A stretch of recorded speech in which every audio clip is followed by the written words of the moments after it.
नमस्कार, मैं डॉक्टर रवि राय आप सभी दर्शकों का हार्दिक स्वागत करता हूं। प्रिय दर्शकों, इस कार्यक्रम में बात होगी मेष राशि के जातकों के वार्षिक राशिफल के बारे में, अर्थात वर्ष 2025 मेष राशि के जातकों के लिए कैसा रहने वाला है, क्या क्या परिवर्तन होने वाले हैं इस वर्ष में। आपका करियर या बिजनेस या व्यवसाय करते हैं तो कैसा रहेगा, पारिवारिक जीवन कैसा रहेगा, विद्यार्थियों के लिए यह वर्ष क्या लेकर के आने वाला है, और खासकर जो विद्यार्थी प्रतियोगी परीक्षाओं की तैयारी कर रहे हैं उनके लिए क्या स्थिति रहेगी, आपका स्वास्थ्य कैसा रहेगा। हम तमाम पहलुओं पर बात करेंगे और कुछ उपाय और टिप्स भी जानेंगे, किन उपायों को अपना करके और कुछ अपनी जीवन शैली में कुछ परिवर्तन कर आप इस वर्ष का बेहतर से बेहतरीन लाभ ले सकते हैं। तो देखिए, आप लोग को आश्चर्य हो रहा होगा कि गुरु को मैंने 2 स्थान दिया हुआ है, दूसरा घर भी, तीसरा घर भी, उसी तरह केतु को भी दिया हुआ है, शनि और राहु को भी दिया हुआ है। मैंने ऐसा क्यों किया है बताऊंगा भी, क्योंकि इस वर्ष यह जो वर्ष है 2025, यह बहुत परिवर्तन वाला वर्ष है। इसमें सभी ग्रह अपना राशि परिवर्तन करने वाले हैं।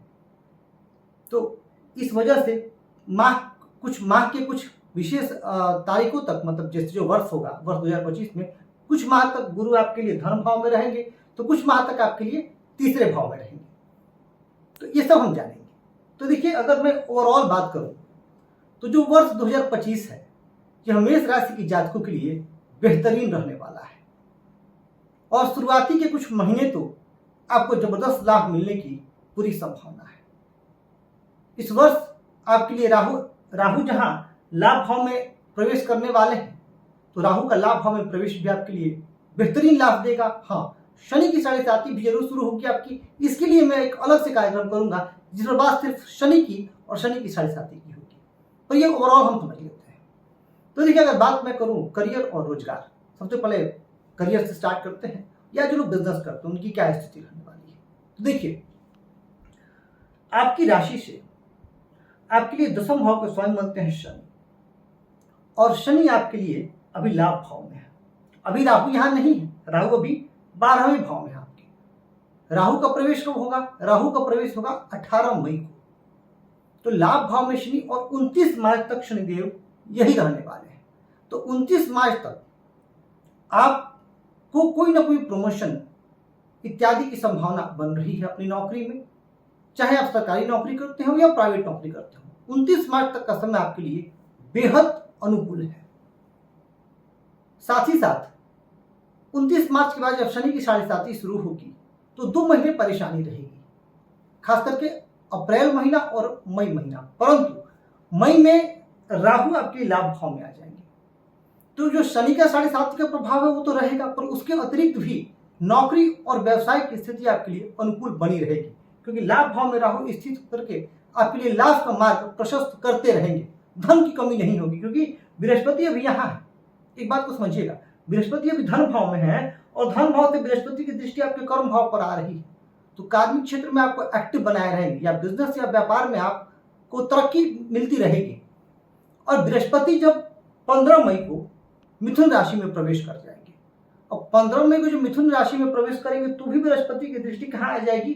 बृहस्पति की 9वीं दृष्टि लाभ भाव पर आ जाएगी। तो लाभ का तो मार्ग आपका खुला हुआ रहेगा, पूरे वर्ष खुला हुआ रहेगा। शनि की 7.5 इस वर्ष आपको उतना परेशान नहीं करेगी, यह आप तय जानिए।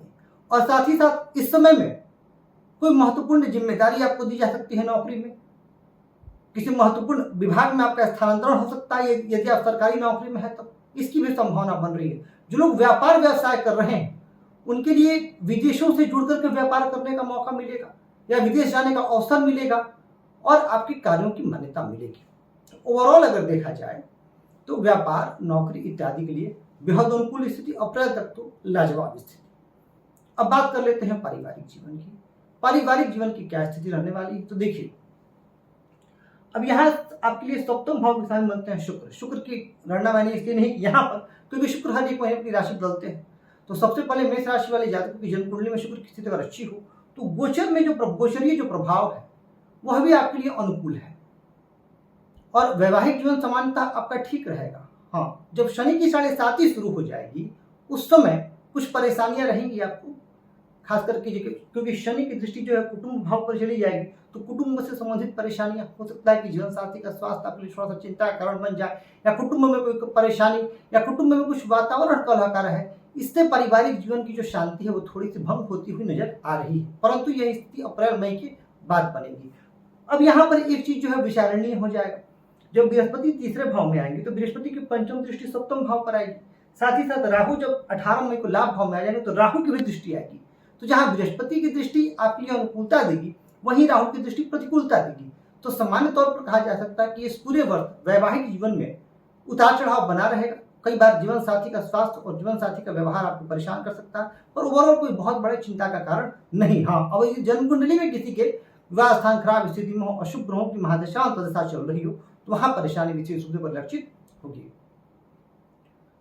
जो लोग प्रेम जीवन में है, प्रेम जीवन में है अर्थात अभी विवाह नहीं हुआ, विवाह करने का सोच रहे हैं या अफेयर में है, प्रेम संबंधों में है, केतु का गोचर जब आपके, अभी तो आपकी स्थिति अप्रैल मई तक ठीक रहेगी, खासकर मई तक आपकी स्थिति अनुकूल रहेगी, परंतु मई के बाद जून माह से क्या होगा, केतु आपके लिए पंचम भाव में आ जाएंगे 18 मई को, और पंचम भाव में केतु की ये स्थिति आपके लिए परेशानी के कारण बन जाएगी, और प्रेम संबंधों में जो है थोड़ा सा शक, क्योंकि जब भी राहु केतु का संबंध पंचम से बनता है तो प्रेम संबंधों में शक की वजह से भी जो है प्रभावित होते हैं रिश्ते, और दूरियां बढ़ती हैं, कई बार अलगाव की भी स्थिति आ जाती है।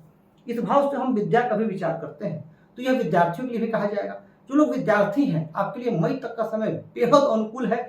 अपना पूरा जी तोड़ परिश्रम कीजिए, मई तक जी जान से परिश्रम कीजिए। मई तक अगर आपको भी कॉम्पिटेटिव परीक्षा अगर आपका मई तक है तो उस कॉम्पिटेटिव परीक्षा में क्रैक करने के आपके चांसेस बहुत ब्राइट है। इसके बाद भी उच्च शिक्षा के लिए भी बृहस्पति की दृष्टि जा रही है, तो जो लोग प्रतियोगी परीक्षाओं की तैयारी कर रहे हैं या जो लोग उच्च शिक्षा की ओर जाने का सोच रहे हैं, उनके लिए स्थिति बहुत अनुकूल है। साथ ही साथ जो लोग शिक्षा प्राप्त करने के लिए विदेश जाने का सोच रहे हैं, उनके लिए भी बहुत अच्छी स्थिति बनी हुई है। आप विदेश जाकर के भी शिक्षा ग्रहण कर सकते हैं। जो ऐसा नहीं होगा कि जून के बाद से स्थितियां आपके प्रतिकूल हो जाएंगी। जून से होगा कि साढ़े साती आपकी शुरू हो जाएगी, और जब शनि की साढ़े साती शुरू होगी उस समय आपको मेहनत बहुत ज्यादा करना पड़ेगा, अर्थात परिश्रम बहुत ज्यादा करना पड़ेगा, फिर आपको नतीजे मिलेंगे। परंतु जून से पहले की स्थिति क्या है, अगर आप फुल कॉन्सेंट्रेशन के साथ पढ़ाई करते हैं तो वहां पे आपको निश्चित सफलता है। जून से एक परेशानी और आपके समक्ष उपस्थित होगी, और वो परेशानी ये उपस्थित होगी कि जब भी पंचम भाव में राहु और केतु का संबंध बनता है, तो बता दूं आपको कि उस समय मन थोड़ा भटकता है, डिस्ट्रैक्शंस होता है, मन भ्रमित रहता है। और राहु केतु ऐसे ग्रह है, खासकर केतु को तो यहाँ पर मैं नहीं कहूंगा, राहु को शॉर्टकट तरीके से सफलता पाना पसंद है। तो उस समय आप किसी स्कीम में नहीं उलझिएगा, शॉर्टकट तरीके अपनाने की कोशिश मत कीजिएगा। और साढ़े सातवीं जब शुरू होगी तो मैंने कहा ही है शुरू में कि एक विस्तृत वीडियो में मेष राशि पर दूंगा कि साढ़े सातवीं में जो 7.5 साल की अवधि है उसको कैसे 2.5 साल में ब्रेक करके हम अच्छे से जी सकते हैं, उस पर आगे बात करूंगा मैं किसी सेपरेट वीडियो में। तो ये आपने समझ लिया कि जो लोग विद्यार्थी वर्ग हैं उनकी क्या स्थिति रहेगी।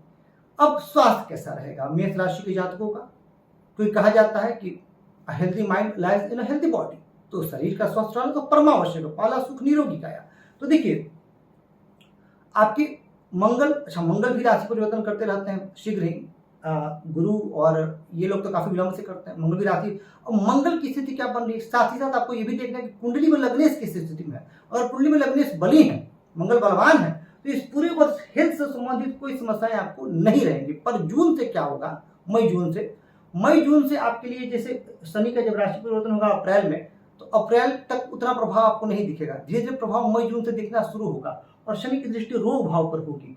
अब आपकी कुंडली में यदि षष्ठेश और लग्नेश बलहीन है, उस समय में शनि अगर कोई रोग देते हैं अपनी साढ़े साती में, तो दीर्घकालिक रोग आपको दे देंगे, पर संभावना इसकी बहुत कम है अगर आपकी कुंडली में स्थिति अच्छी है तो, क्योंकि बृहस्पति का सपोर्ट आपको मिलता हुआ दिखाई दे रहा है। तो ये स्वास्थ्य सामान्य तौर पर अच्छा रहेगा आपके लिए। अगस्त सितंबर 2025, जुलाई अगस्त सितंबर, इन महीनों में थोड़ा सा आपको सावधानी रखनी चाहिए, बच के रहना चाहिए। और खास करके जिनके पीड़ित हैं मंगल लग्न कुंडली में, उनको हड्डियों से संबंधित समस्याएं उत्पन्न हो सकती है, रक्त से संबंधित विकार उत्पन्न हो सकता है, क्योंकि शनि का प्रभाव रोग पर आकर के आपको परेशान कर सकता है। जिन लोगों की कुंडली में शनि पीड़ित है, वो लोग इस वर्ष उनको प्रयास करना चाहिए कि किसी मुकदमे इत्यादि में ना फंसे, अदरवाइज इनके लिए वहां पर समस्याएं उत्पन्न हो सकती है। तो हेल्थ एंगल से भी ठीक है। अब बात कर लेते हैं कि मेष राशि के वो जातक जो संतान प्राप्ति के इच्छुक हैं, उनको सलाह दी जाती है कि अगर आप प्लानिंग कर रहे हैं, कई बार लोग प्लानिंग करते हैं, तो आप मई तक प्लानिंग कर लीजिए, क्योंकि मई से लेकर के दिसंबर तक स्थितियां कुछ प्रतिकूल है संतान पक्ष के मामले में। साथ ही साथ जो लोग जिनकी संतान दूर रहती है, दूर रहकर के अध्ययन कर रही है या फॉरेन रहती है, उस तरीके की स्थिति है, तो मई से लेकर के दिसंबर, जून से लेकर के दिसंबर तक आप अपने संतान का रेगुलर जो है ख्याल रखिएगा, हो सके तो विजिट कर लीजिएगा, क्योंकि इस समय में उनके लिए कुछ परेशानियां उत्पन्न हो सकती हैं स्वास्थ्य संबंधित मामलों में। तो अगर ओवरऑल देखा जाए तो जो वर्ष 2025 है यह मेष राशि के जातकों के लिए मिला जुला रहने वाला है। कुछ मामलों में तो बेहद अनुकूल है, कुछ मामलों में प्रतिकूल है, खास करके संतान पक्ष के मामले में, वैवाहिक जीवन के मामले में, और जो लोग विद्यार्थी हैं उनके लिए जून के बाद का समय उतनी अच्छी स्थिति में नहीं है, पर ओवरऑल स्थितियां आपके लिए अनुकूल है। जो लोग करियर में है, व्यवसाय बिजनेस में है, उनके लिए बहुत अच्छी स्थिति है। और पुनः कहूंगा कि जो ये राशि परिवर्तन हो रहा है शनि का, गुरु का, राहु का, ये तो आपका ओवरऑल एक पूरे वर्ष का लेखा जोखा हो ही गया, पर इन सब के बारे में भी आपको सेपरेट वीडियो मिलेगा। तो प्रिय दर्शकों, कमेंट करके बताइएगा कि जरूर कि आपको यह कार्यक्रम कैसा लगा, और साथ ही साथ यदि आपके मन में कोई प्रश्न है तो संकोच मत कीजिएगा। जिस तरीके से आप लोग चैनल को पसंद कर रहे हैं और वीडियो को लाइक और सब्सक्राइब करके हमें अपना प्यार दे रहे हैं, मैं हृदय से आप सभी के प्रति अपना आभार व्यक्त करता हूं, और कहूंगा कि इसी तरह चैनल को सब्सक्राइब कर और वीडियो को लाइक और शेयर करके हमें अपना प्यार और स्नेह देते रहें। मैं आप सभी के स्वस्थ, सुखी, समृद्ध, यशस्वी एवं दीर्घायु जीवन की कामना करता हूँ। धन्यवाद।